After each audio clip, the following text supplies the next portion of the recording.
চল দেখি আসি ওর কত বড় ক্ষমতা হয়েছে আমার টাকা না দিয়ে ঘুম বাড়ে। চলি আয় শিবন, দেখো তো বাবা সলিমউদ্দিন বাসায় আসে না পলাইছে, একটু খুঁজিয়ে দেখো।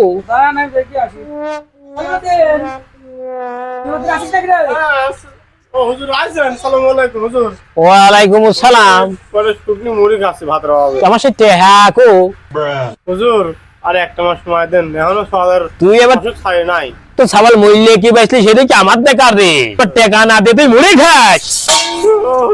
বাবা শিবন, তোমাকে আমার সাথে কি জন্য রাখেছি? বেআইনি কাজ আইনত করার জন্য। শুরু করে দাও। এই শিবন থাম থাম থাম, দেখো কিছু কবি। আচ্ছা তোকে বাঁচাবো, তোকে আমার লোকজন আর মারবি না। তাহলে আর কি করতে হবে? কিন্তু সত্য হচ্ছে তোর ঘর বাড়ি সদ্য যা কিছু আছে, এই থাম, এই জন্যই তো তোমাকে এত খাওয়াই।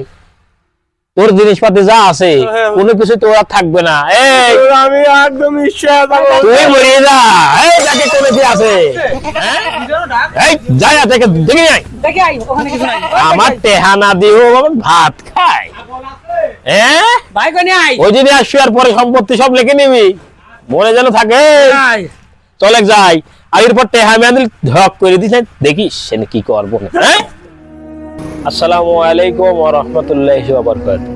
আপনারা এত সময় দেখলেন যেটা ঘটে আসছে সচরাচরে, এত বেশি সুদের পরিমাণটা বেড়ে গেছে। একটা মানুষ বিপদে পড়ে কিভাবে যে বিপদগ্রস্ত হয়ে যে কিভাবে আটকা যাচ্ছে, কিরকম তার উপরে জুলুম করা হচ্ছে আপনারা দেখেছেন বা হচ্ছে। সেটা নতুন বছর এসেছে 2025 সাল, আমরা সকলে মিলেই চেষ্টা করব যেন এই 25 সাল থেকে যেন আমরা একেবারে সুদকে ত্যাগ করে দিই। এখন হ্যাঁ আমরা ঠকে যেতে পারি, আমরা দারিদ্রতার মধ্যে ঠকে যেতে পারি। সেই ক্ষেত্রে আমরা কি করব? আমরা কর্জে হাসানা চালু করব, যাতে আমাদের সুদের মতন এত বড় জঘন্য গুনাহ এমন এসেছে। সুদের সব থেকে ছোট গুনাহ হচ্ছে মায়ের সঙ্গে জিনা করা, আর সব থেকে বড় গুনাহ হচ্ছে আল্লাহ এবং আল্লাহ রসুলের সঙ্গে যুদ্ধ ঘোষণা করা। আসেন আমরা এই 25 সাল থেকেই শুরু করে দিই, আমরা যেন এই সুদের দিকে আর না যাই। আল্লাহ রাব্বুল আলামিন ব্যবসাকে করেছে হালাল আর সুদকে করেছে হারাম, আমরা যেন হালাল দিকে হালাল কাজই করতে পারি। আল্লাহ রাব্বুল আলামিন আমাদের প্রত্যেককে যেন তৌফিক দান করেন, আমিন।